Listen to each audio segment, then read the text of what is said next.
So I think our role as humans in terms of what is goodness is to acknowledge the frailties of the human condition, understand that everyone's journey is different and many people are going to experience challenges that might compromise elements of their lives. If we can just lift them up a tiny bit, empower others to feel better about themselves, to be more confident within themselves, then that to me is the essence of goodness. Welcome to Chasing Good, a circle group podcast with the aim to help us better understand the good that's happening in the world today. Thanks for tuning in, and I hope you enjoy. Hello and welcome back to Chasing Good. Here with me today, we've got Rabbi Yaakov Glassman, AM.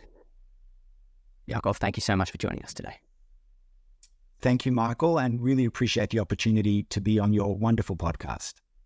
It is an absolute pleasure. I am very excited about this one. So look, as we like to do, if you wouldn't mind, could you please give us a bit of background? So, your position within the Jewish community, what kind of brought you onto the pathway of that you're currently on, and so could you tell me a little bit about your background and what's brought you to be here today? Sure. I suppose I had a pretty typical Jewish upbringing. In Melbourne, there's a very high percentage of survivors from the Holocaust who came to Melbourne. That included all four of my grandparents, all deceased now. Melbourne actually has the highest percentage pro rata or proportionally of Holocaust survivors outside of Israel. So there's a very strong sense of, the loss of 1/3 of world Jewry during those very dark years, and the desire to kind of rebuild in a new country. Many fled to Australia to go as far away from Europe as they possibly could. So my grandparents were among those, and they established their lives here and gave my parents the opportunity to grow up in a normal environment. And they in turn gave me and my siblings the opportunity to do the same. So I went to a Jewish day school, completed my VCE. At that stage in my life, I was not particularly, religiously inclined. That is to say, I did grow up with religious values and practices, but I didn't see my role in the community as being a spiritual leader, not in the slightest. My initial thought was to be either a pharmacist or a lawyer, and they were very common practices, at least within the community I grew up with. And that was my trajectory. I had just a typical circle of Jewish friends. I guess you could just call it like a nice Jewish boy in the neighborhood, that kind of image, as it were. And I had an experience in my very early 20s, which really, I guess, it was almost a catalyst for a complete change in direction, a very visceral experience. It was a very powerful experience, and one that I'll never forget. I was in New York in 2001. I was sort of in my gap year, just following VCE, and the plan at that stage, I was sort of studying religious studies in New York, but just to advance my own personal knowledge, but not with any, intention of having a career as a religious leader, so to speak. And the plan was to fly back to Melbourne and go to university and become, a nice Jewish lawyer, give the world another Jewish lawyer, just what it needs. But then something happened. I was on a flight heading back to Melbourne. We were on the runway, and the flight just never took off because it was the morning of 9/11. And I just vividly recall, the skies were clear. There was no turbulence. There was no reason not to sort of take off. And then eventually the news came through and we realized what had happened. And that experience was very jarring for me, obviously, because particularly as I got a taxi back to Brooklyn where I was staying, and I could actually see the moment the second plane hit the other tower, and the whole thing came, crashing down later. But I'm sorry, I saw the first tower come down. I didn't see the plane go in, but I saw the first tower come down, and that was really, really harsh. And I just remember the taxi driver was just sort of losing his mind, and it was just pandemonium. And when I got back to Brooklyn, I sort of was just, I guess, emotionally paralyzed. You experience that kind of thing and you see it with your own eyes. And I just saw people running around the streets, just crazy. It was like this thing out of some sort of apocalyptic movie. That moment was very life-changing for me, because it created a very strong sense of questioning, internal questioning for me. And in that process of questioning, I started to ask myself what it is that I really wanted in life and what I wanted to contribute. And I realized then law, as honorable a profession it might be, was not for me.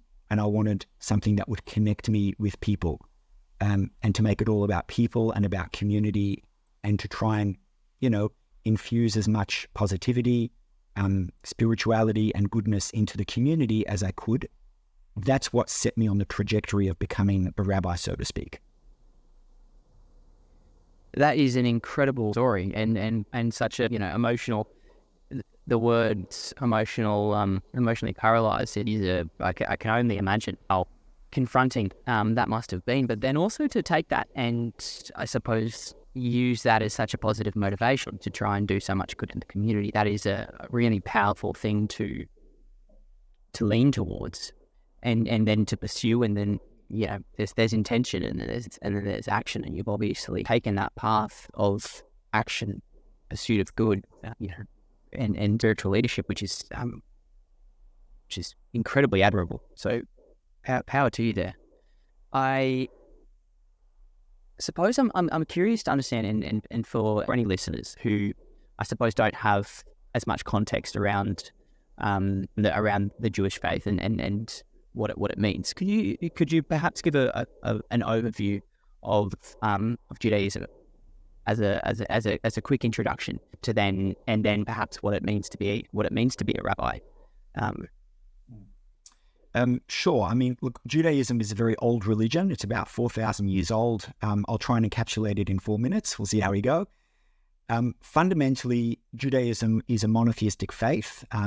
Its inception was with Abraham, who lived around 4,000 years ago.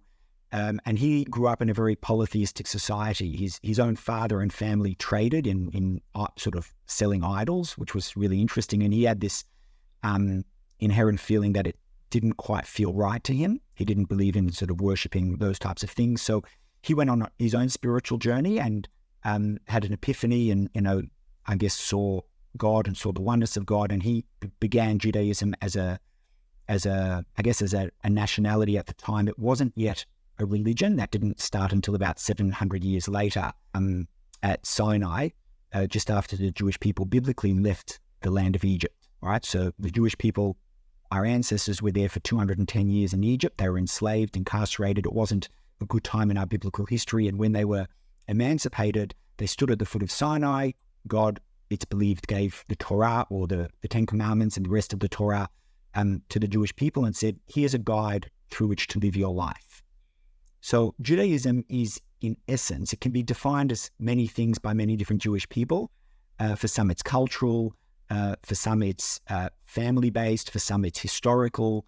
But in essence, Judaism is a religion of faith that inspires practice of different rituals. That's what it is at its kernel.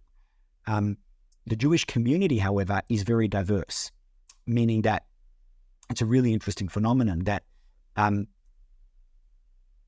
being Jewish is not defined by one's faith or one's practice. It's defined really biologically. If someone is born to a Jewish mother, they are Jewish no matter what, from cradle to grave. And what that means is even if someone who is Jewish has no faith or belief by choice and no judgment at all, like to each their own in their journeys, and is entirely, let's say, atheistic, or doesn't practice anything, or may not even be aware that they're Jewish in terms of Jewish law, because their mother was Jewish and their mother's mother and their mother's mother going all the way back, but it may have been lost through the generations, they are 100% Jewish as the local rabbi. And because of that definition of what it is to be Jewish, you have a whole kaleidoscope of different opinions from Jewish people about what Judaism is.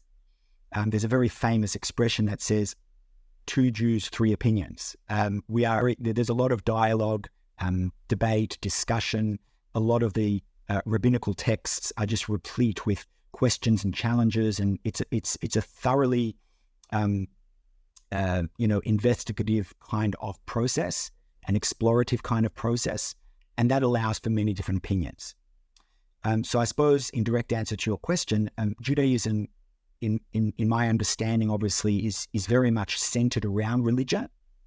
It is possible that there are offshoots of that lend themselves to culture and culinary Jewish experiences and so on and so forth. But fundamentally, it is a religion. My role, therefore, as a rabbi is to teach that religion and to, promote the values inherent within that faith, within the Jewish community. Judaism is not a proselytizing faith, so we're very small in number. It's only about 14 million people on the planet who identify as Jewish, which is, I think, 0.02% of the world's population. So it's not a proselytizing faith. We don't try to convert other people. We sort of just try to, pass on the traditions within the Jewish community as much as possible. And the word rabbi in Hebrew means a teacher. So my primary role is to educate, to teach, and to use the knowledge that I've attained over the years in studying Judaism and the Jewish texts to disseminate a positive and meaningful message to my own community, and when appropriate, outside of the Jewish community, not in a proselytizing way, but I do a lot of interfaith dialogue, and we have a lot of schools coming and visiting, and just in a basic sort of introductory kind of way, just to build bridges. So I'm a teacher, essentially. Yeah, absolutely.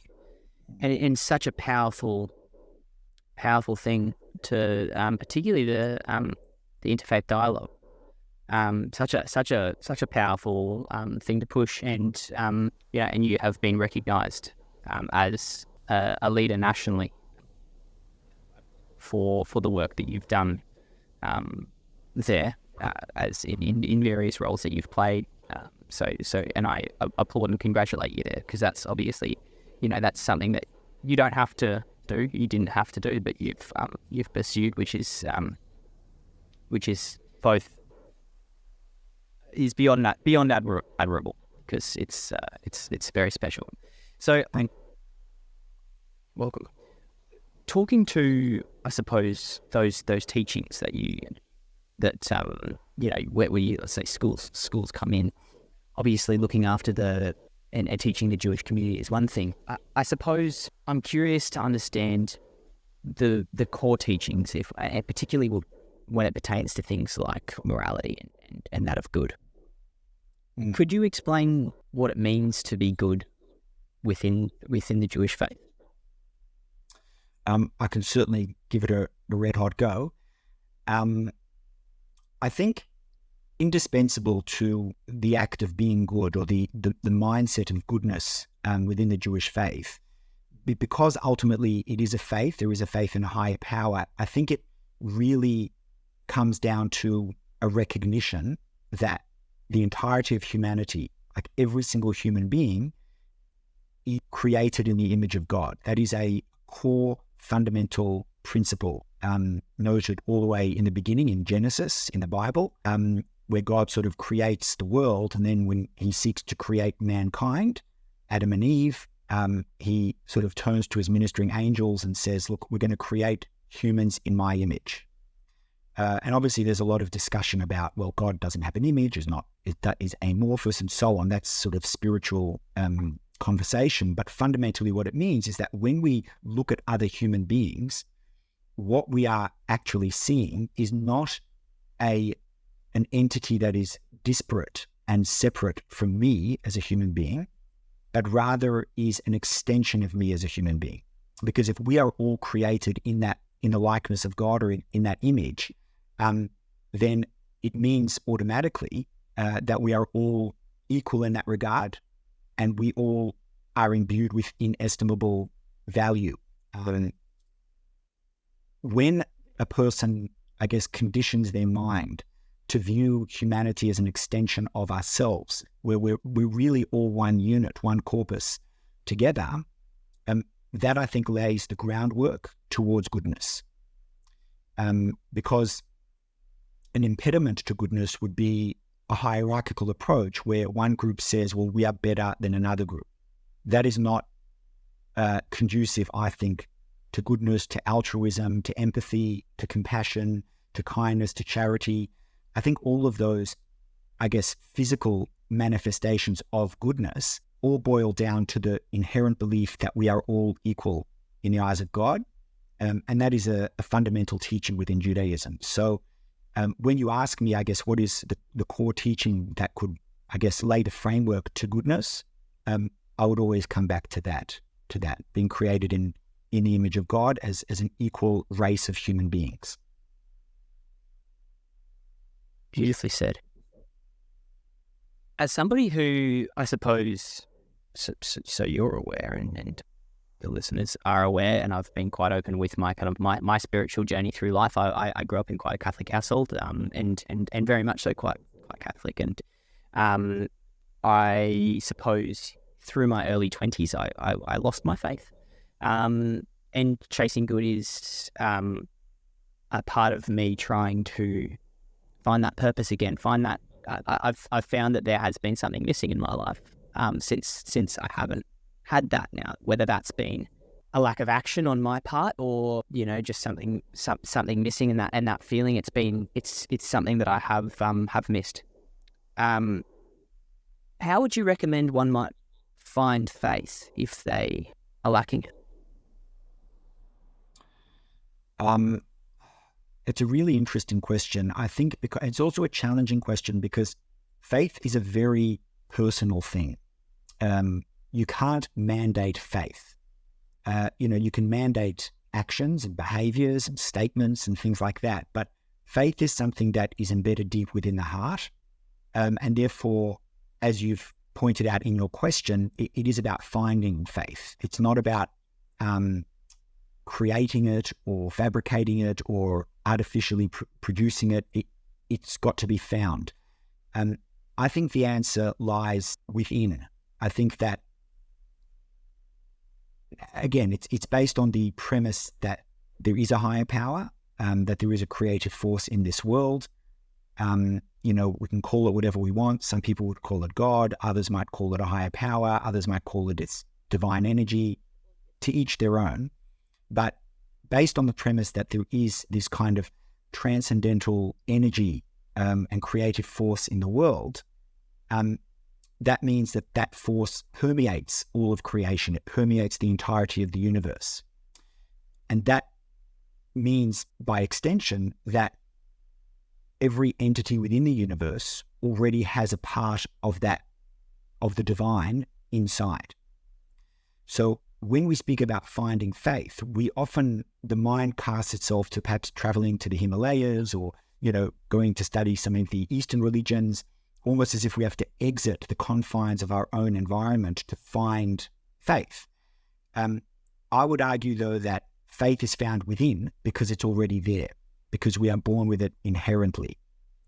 And therefore, I think the way one who seeks to find faith can do so is by through a deep introspection, deep reflection, I guess, meditating on one's own life, one's own experience, and finding, I guess, the kernel that lies deep within the heart of every single human being.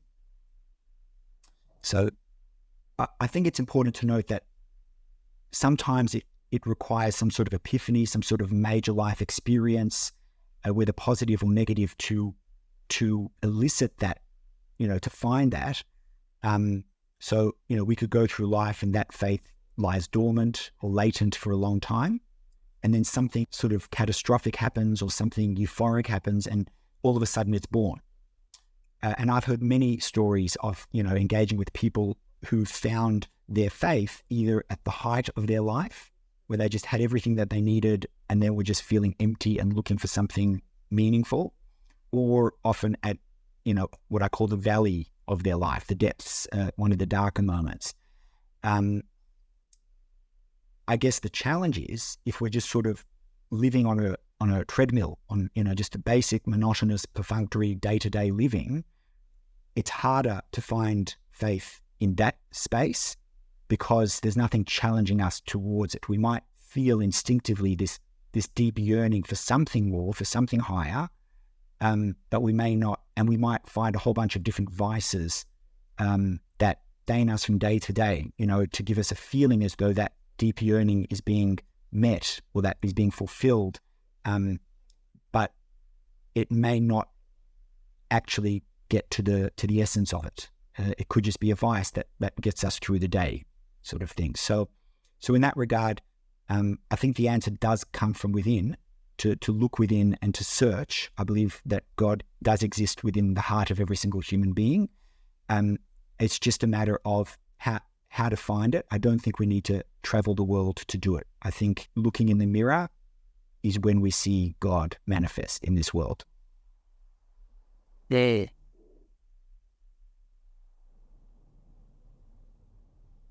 Incredible. Okay.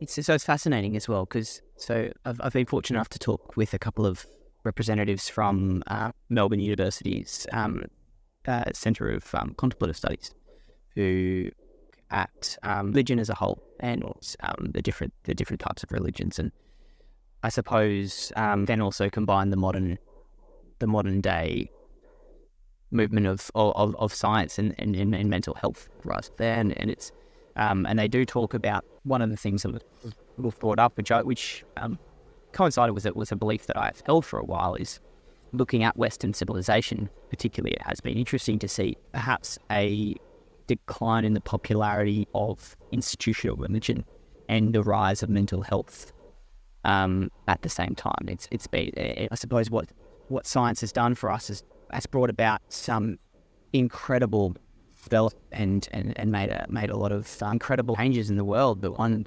question that it hasn't been able to answer is, why do we law? What are we here? And that is the question that I think a lot of the general population are forgetting to ask themselves, which is also causing, we're forgetting, not just forgetting to ask, but forgetting to tell people to ask themselves. We're forgetting the habits, the culture of this contemplation, as you say, and that's why the role that you play within in the community is so important to teach. I suppose I'd love to hear your opinion on, and I know that you've spoken about this previously publicly through your TED Talk, which I highly recommend everybody to listen to. It's a fantastic TED Talk, but I'm keen to hear, I suppose, a little bit deeper on that, your opinions of the connection between science and the evolution of science and faith, and the interconnectedness of the two, and maintaining or retaining faith within a science-driven world. That is a really interesting question. I suppose I would start by, I guess, challenging the premise of the question, which is a very commonly asked question. The question is based on the premise that science and religion, or science and faith, or science and spirituality are somehow at loggerheads with one another, that they somehow are contradictory. I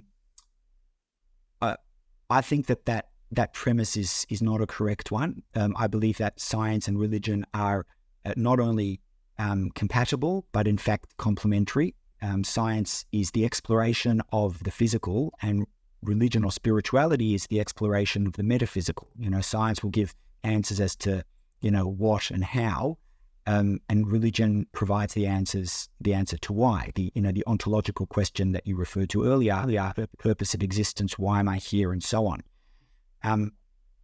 If I could just indulge you just for a couple of minutes based on my studies, and there's a book that I would highly recommend in this space, authored by Lord Rabbi Jonathan Sachs, who passed away a couple of years ago. He was the chief rabbi of the United Hebrew Congregations of the Commonwealth. Brilliant orator, brilliant mind, brilliant writer. He's written many books, and one of the books that he wrote over 40 years, it took him 40 years to write it, to germinate the thoughts and develop them, is called The Great Partnership.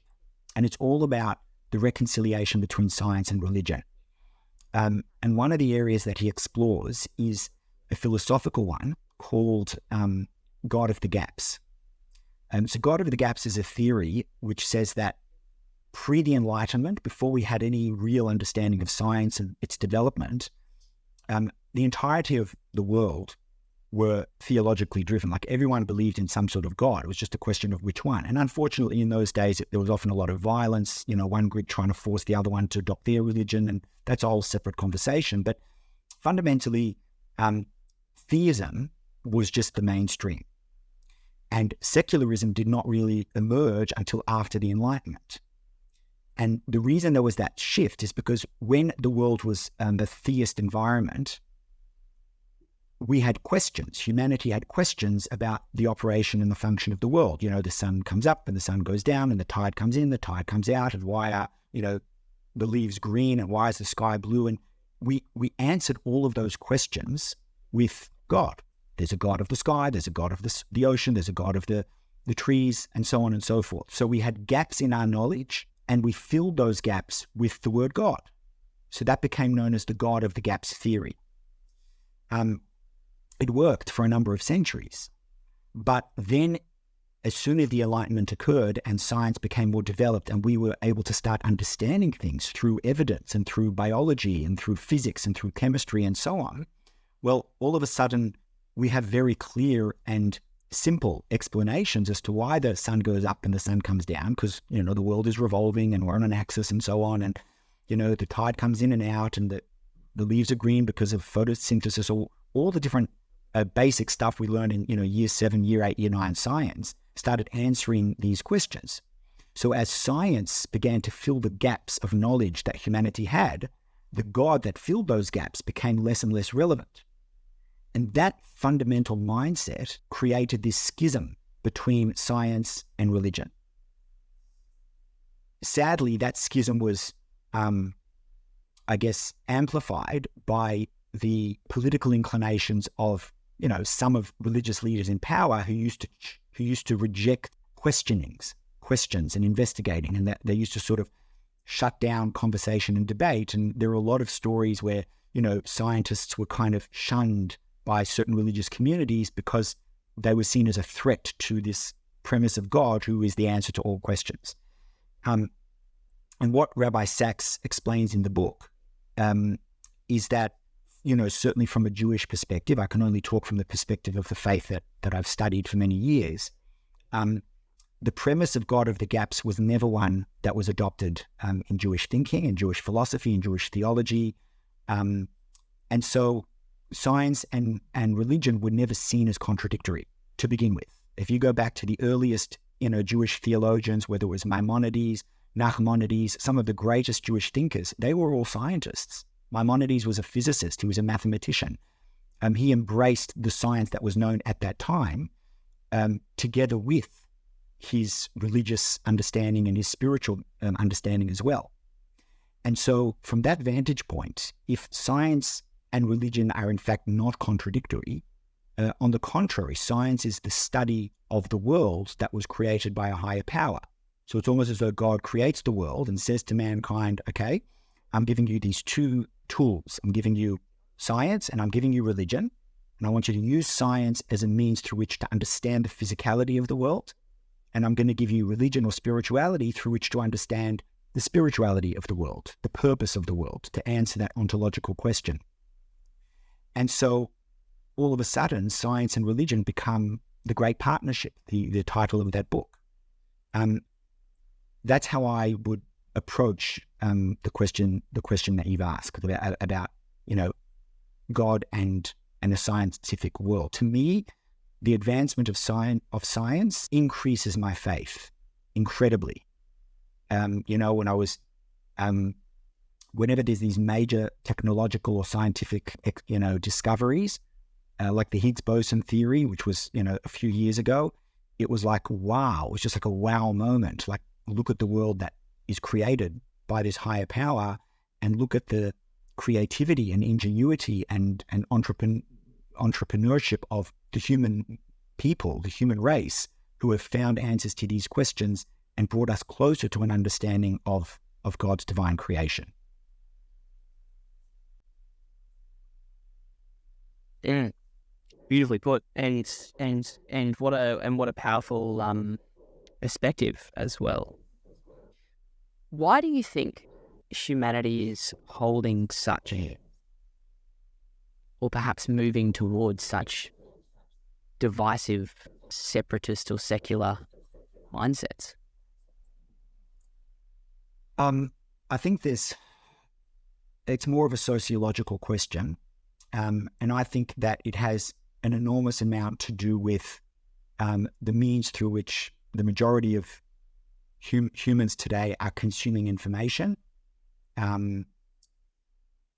Almost everyone in the world, except in severely underdeveloped countries, has a mobile phone. And that gadget gives us access to the entirety of information known to mankind. And there are many, many advantages to that. But there are also a lot of massive disadvantages. And I think that the human mind and the human condition collectively, we are becoming more and more conditioned towards living inside an echo chamber, particularly within the realm of social media, which so many people use. Like, it's a massive part of our lives. The average person checks their phone dozens of times a day. If we're brutally honest, there are major issues with phone and internet addiction, technology addiction.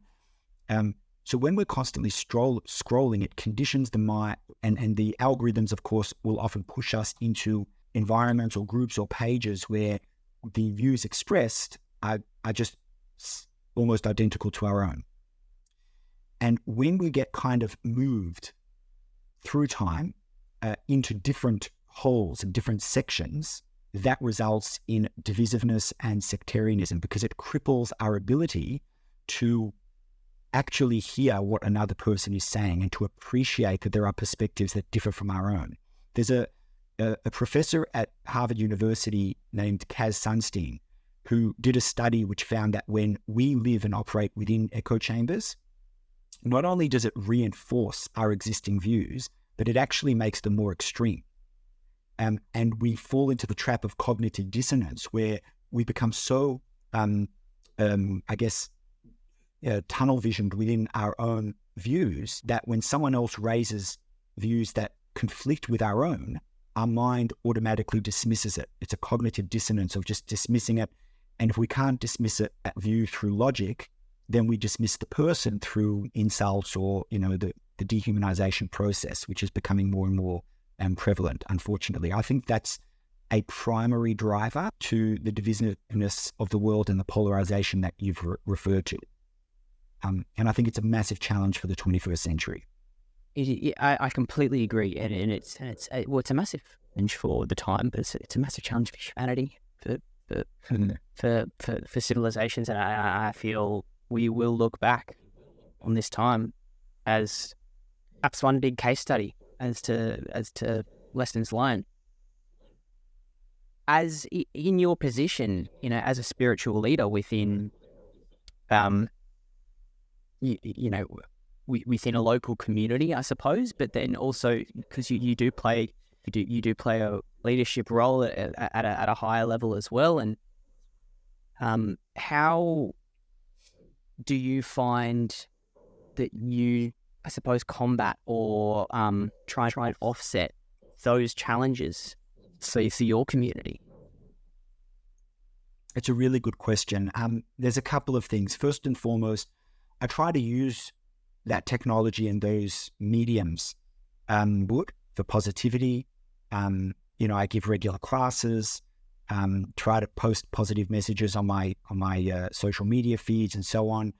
I try to, embody the notion of, building bridges with others to demonstrate to my community that you can actually become friends and have a meaningful relationship with someone whose theological or social or political views are diametrically opposed to yours.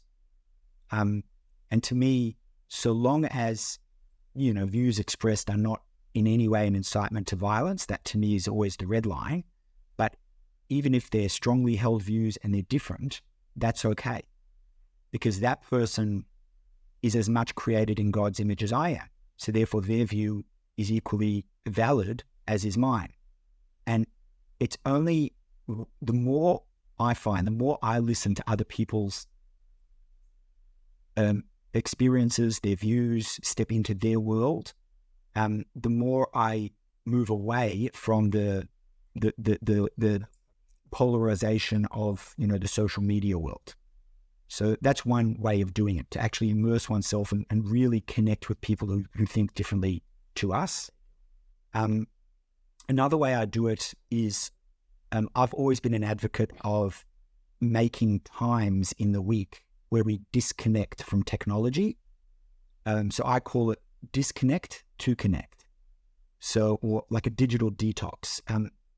I'll be honest with you, it's very, very easy for me to do, because in Judaism, one of the laws is the Sabbath. The Sabbath is a sort of a 24-hour period between Friday sunset to Saturday evening. And in that time, as an Orthodox or practicing Jewish person, I'm not allowed to activate technology and things like that. I don't drive my car. I don't turn on my phone. I don't answer the phone. I don't turn on my computer. So when I go to synagogue, I walk with some of my congregants, and we have a wonderful chat where we sit down to the Sabbath meal Friday night with my family or with community. There's not a mobile phone in sight. And when you don't even, I'm not talking about just silencing it or putting it in our pocket or even leaving it. It's off. It's off for 25 hours or 24 hours. And in that 24 hours, when you are just not distracted by that constant beckoning to come and check what's the latest news, you actually connect with people on such a deep level. With, you can you look your kids in the eye, or your siblings, or your cousins, or your friends, and actually have a very, very meaningful connective experience. So it's interesting that Katy Perry is, of course, not of the Jewish faith. She's a pop star. She discovered this concept of the Sabbath, the Jewish Sabbath, and she published on her own social media saying she wished the whole world would keep the Sabbath once a week. So I encourage my congregation, my flock, to consider doing that, to just disconnect from technology for one day a week. And it just makes such a qualitative difference to life. It gives you perspective. It allows you to recalibrate, to breathe, to reconnect within. And it also allows, come Thursday, Friday, something to look forward to say that in a day I'm going to be able to switch it off. And, not only is that socially acceptable within my community, it's encouraged. And I can't tell you how euphoric an experience it is every Friday, late afternoon as the sun is about to set, when I switch off my phone and put it away with the knowledge that I'm not going to touch it for the next day. And my congregants would be mortified if I did, because I'm supposed to embody the religious practices. It's such a liberating feeling, and it's spiritually empowering feeling. It's a really good practice. So when I counsel, and I do have a master's in counseling, I do a lot of counseling in my work, particularly young people, I often say to them as a suggested strategy of minimizing interaction with their mobile phone, deleting certain apps of social media, but also taking a break, disconnect from technology to connect with family and community. Such a simple thing, isn't it? But it's so difficult to do in the modern world for so many people. And talking about the counselling with the kids, it's something different for the younger generations that then come into the future that have been born into this world, which is mobile phone addictions and everything there. It's incredible that such a that the fact that we need to take one day off is worrying, but that's incredible advice. I suppose with the kind of future that we see and the movement of innovation, because innovation is, and this is, within the world that we live within, the systems and structures, I suppose. Capitalism, as an example, for the consumerism and the innovation that's created off those of the underpinning ideologies that we that we seek for, which isn't necessarily for good, that built for economic growth, for monetary gain. You have this system, this economic system to which we live in, and then you also have these rules and principles and guidelines, the Ten Commandments, and how that's brought to the world. Is there, I suppose, similar to the technology question, but looking at the question of capitalism and the economy, how do you find the balance there between, economic growth and the way that our society is moving from a consumerist perspective, but also then maintaining those traditional values within religion? It's a great question. I think that the challenge with regard to the trajectory of the economic world and economic inequality that you're referring to is almost a response to human nature over time, in the sense that it's like what was famously said about democracy, that it's a horrible system, but the alternatives are much worse. And I think capitalism in a sense is similar in that it's not a good system, but the alternative time and time again has often not worked because of human greed and human age as it is. But looking at it, I guess and again, I can only talk from a Jewish perspective because that's my area of study. All the way back in the beginning, even in biblical times, there was always this very, very strong emphasis on charity, on more equal distribution of wealth. There's this fundamental belief that if a person is blessed to do very well financially in the world, that is not an end in itself, but rather a means to an end. Their success is simply God saying to that person, I trust you to do very good things with your resources. And so charity in Hebrew is the word tzedakah. And what's interesting about that word is that its etymology does not actually translate to charity. The Hebrew word tzedakah, its etymology, its root is the word tzedek, which means justice. It is giving for those with more. To give freely to those with less is not an act of charity or kindness or benevolence or altruism. It is in fact an act of justice. It's about creating an equilibrium and a great equalizer in the world. It's almost as if God is saying to humanity, okay, I'm going to create a system of economics in a sense that will whereby the end result should be that everyone gets a fair go. But the process by which to do that is going to be where one group of people gives to another group of people. Not because they're so kind and amazing, even though kindness is a driver to giving, but rather because that's the moral, just, and appropriate thing to do. That's the fair thing to do. And so the concept of giving charity is actually mandated in Jewish law, that 10% of one's income is required in Jewish law to give to those less fortunate. That's a minimum requirement. There is no maximum, but that is a bare minimum requirement. And the only exception would be someone who themselves is so impoverished or lives in penury, and giving 10% of what they have would mean they can't feed their own kids. That's obviously an exception. But when there's an imbalance, those who have a disposable income, who have more than they need, that law is core and it's fundamental, and it's very well known within the Jewish community.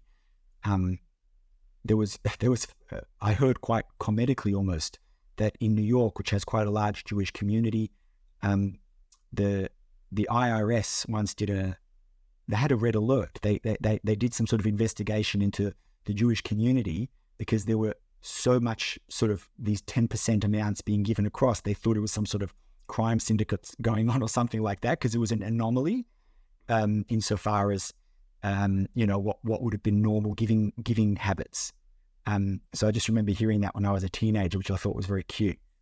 But jokes aside, I think that within the context of Jewish thinking, that is very much a response to it. Wealthy people are seen for thousands of years already, have always been seen as it's a test, it's a challenge from God. You could have the test of poverty or the test of wealth, and they are both tests that challenge the human condition. And we can pass or fail on both. They can bring out the best or worst in us in both environments. And And obviously, you know, for most people, they would probably prefer the test of wealth.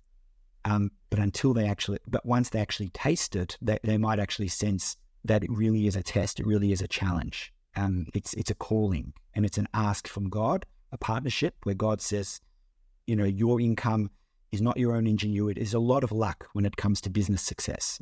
I speak to a lot of successful business people, and they'll always tell me that there are many people who have a lot of talent, a lot of ingenuity, a lot of creativity, a lot of enthusiasm, and the ones that make the break are simply those who were in the right place at the right time. So that comes, I think, from a higher place. It's, you know, divinely providential, and that means that God has chosen that person to give of their own to others who are less fortunate. It's fascinating talking to the systems that we create, you know, the 10%, the 10 Commandments, to, I suppose, create structure and systems and processes to help as a guideline for humans to live. And human nature is, as you say, you know, there is a natural inclination towards greed or self-fulfillment, just looking after yourself, I suppose, is what I'm trying to. I'm curious to understand that relationship. How do you build a bridge between the systems that we need and human nature? And also, if we're made in God's image, what then is human nature, and why do we need systems to underpin that?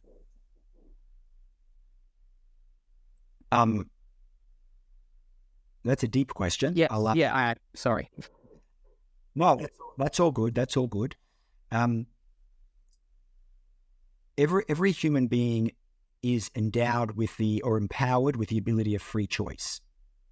And being born with a natural inclination, let's say of greed, which is a very human, instinctive, you know, sort of human inclination, is not a license to be greedy.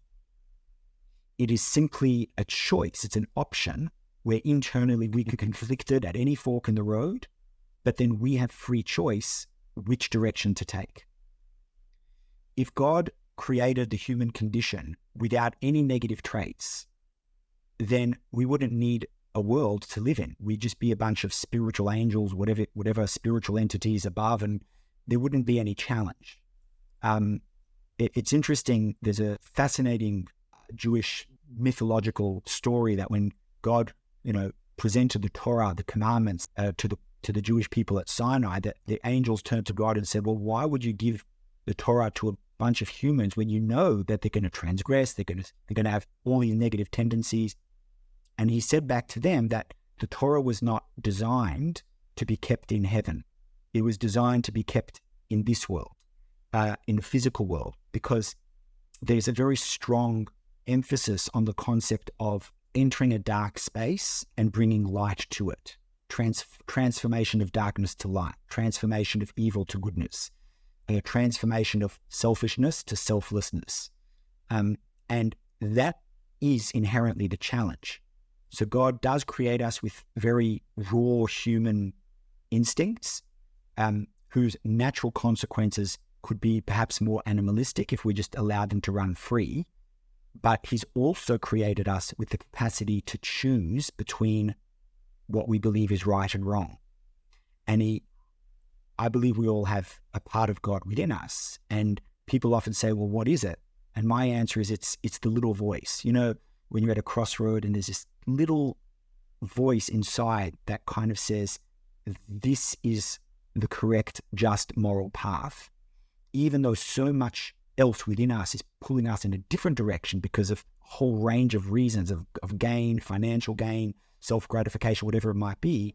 That little niggling voice, which when listened to allows us to go in that different path, and often we're not listened to results in, good old-fashioned Jewish guilt or guilt in general, human guilt. I think that is God within us, that little voice. He speaks to each of us in a sense through our conscience. It's very much about our conscience. And listening to, and that's where, I suppose the Sabbath is so important as well, because it gives you that time to reflect, to consider yourself and your actions, and how you're living in alignment with, be it your religion or yourself, or it's such a thank you. And I know I understand that was a bit of a curveball, but it's such a these lessons are so important for humanity to know. So I feel very privileged to get to hear them from you as well. Yaakov, what is good to you?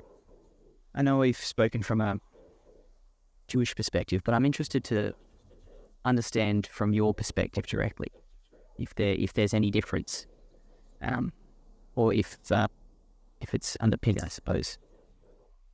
I think it very much would be underpinned just by nature of the work that I do and the environment I live in, and the texts that I study and so on. But there's one thing that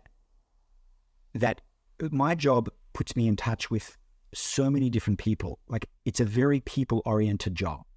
Many, many connections with other people through life cycle experiences, through the highs and through the lows, births, marriages, deaths, and everything surrounding it.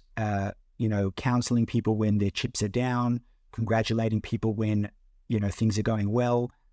And there's one thing I've learned in 20 years in this job as a congregational rabbi, it is that the worst thing we can possibly do when engaging with others is to judge them. The most healthy thing that we can possibly do is to inculcate a non-judgmental mindset. Not one that forces us to judge them, but one that is instinctively non-judgmental. Because you never know what another person's journey is. If there's one thing I've learned, you never know what another person's journey is. And it is so important, therefore, to engage with every person with as much respect, empathy, and compassion as possible. Never assume that someone doesn't need a smile or a hug or a friendly handshake or an encouraging word. And when we are exposed to, I guess, the uglier sides of people, there's only one judge, and there's no human being who has the right to do that. So I think our role as humans in terms of what is goodness is to acknowledge the frailties of the human condition, understand that everyone's journey is different, and many people are going to experience challenges that might compromise elements of their lives. If we can just lift them up a tiny bit, empower others to feel better about themselves, to be more confident within themselves, then that to me is the essence of goodness. And again, it will always come back again to the idea of everyone is created in God's image. And if God loves that person, then who am I not to? Like, it's a natural extension thereof. But I think that the essence of goodness to me is it's not grand, motherhood statements. It's the day-to-day interactions. Sometimes it's just a smile. That's all you need. Sometimes, and I often encourage people to do this, I try to do it myself as often as possible. Sometimes just this random person falls into your thoughts. Someone you haven't spoken to in a while, or someone who you know is an acquaintance. Just pick up the phone. Hey, how you going? And often on the receiving end, they'll be like, is there a reason you're calling? Like, do you need something? Do you want something? I'm like, no, I just wanted to see how you're going. And, people, that makes people feel so valued as fellow human beings. It's the little simple things in life, the little connections, the little conversations, the little text message, the little, I'm thinking of you types of things, which can be profoundly impactful. It's, as the famous expression goes, people will forget what you say. And I do public speaking a lot, and I've learned this. People will forget what you say, but they will never forget how you made them feel when you said it. So that to me is the essence of goodness. And I'm not sure how much time we have left on the podcast, but I would probably, if time allows, to conclude with one story that dovetails from this. Yes. But you're the host. You let me know if you please. Okay. This story had a profound impact when I heard it. As I mentioned, all four of my grandparents were Holocaust survivors. They lost their entire families. So this was a very tragic and dark period. And they all considered themselves lucky in a sense to have survived. One of the greatest modern Jewish thinkers, it was a guy named Viktor Frankl. Now, he wrote a best-selling book called Life's Search for Meaning, or Man's Search for Meaning. And he was a survivor of the Holocaust himself. He spent several years in concentration camps in Dachau and in Auschwitz, and he survived. And he lost everyone. But when he emerged from that, he became a psychotherapist. He from Vienna, and he was one of the three, Viennese schools of psychotherapy. He built one. One was Friedrich Nietzsche, one was Sigmund Freud. They had their own ways of looking at life, and he created a new form of therapy called logotherapy, where he said every experience in life, both positive and negative, has meaning. Everything has meaning. We can learn from everything. We can grow from everything, even the tough times. And he contextualized his tragic losses through his childhood experiences in this context, and said that there was meaning even in those dark years in Europe. And what I found so profound about his style of therapy was that he very much practiced what he preached. He didn't just talk the talk.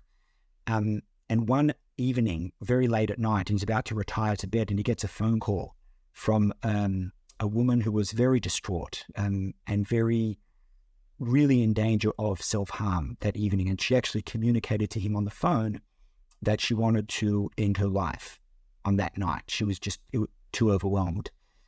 And he must have got the call 11 p.m., let's say. He stayed on the phone with her for hours through the night until sunrise.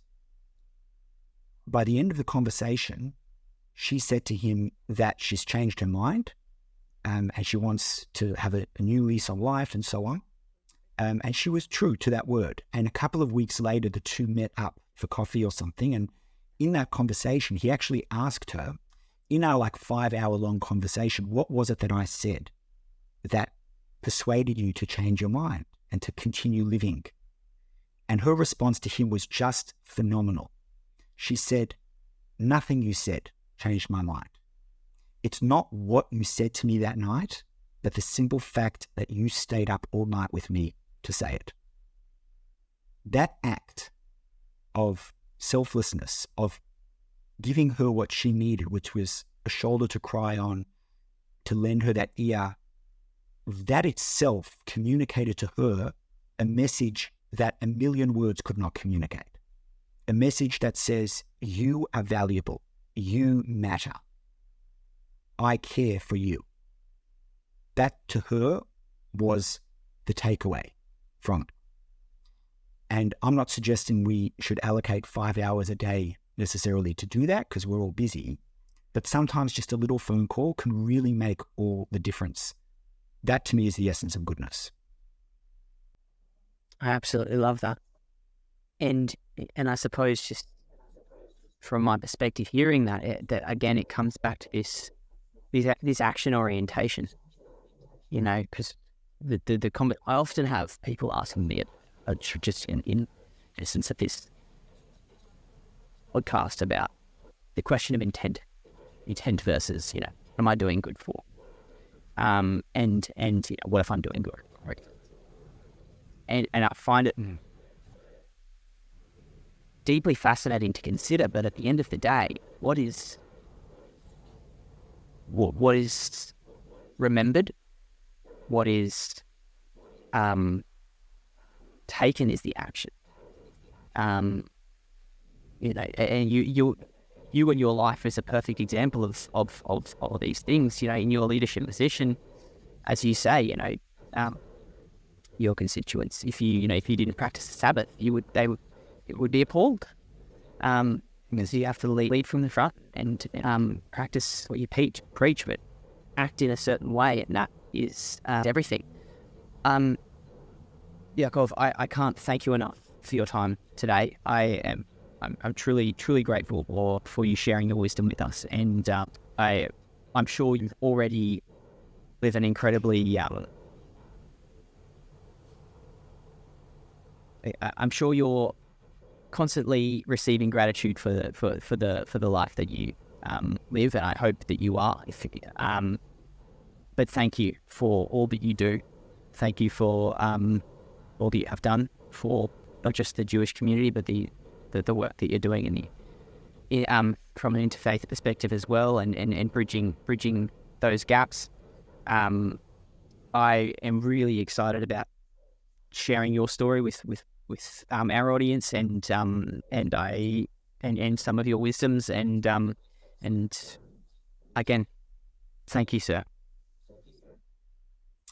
Thank you, Michael. I really appreciate the opportunity, and being part of a Jewish community, I can assure you that gratitude is often expressed, but we get a lot of complaints and criticisms too. It's just part of living in this congregation, which I love because it keeps us on our feet, it challenges us, and it's critically important to be able to grow, to be able to receive constructive feedback as well. But I love the work that you're doing. I think that the Chasing Good podcast is just what the world needs at the moment. And I feel very honored and privileged and humbled that you've invited me onto your podcast to be able to share my story. And I wish you every success going forward. Thank you kindly, good sir. Thanks so much for listening to Chasing Good, a Circle Group podcast. Our mission is to shift the world closer to kindness, sustainability, awareness, and action. We hope you enjoyed. Until next time.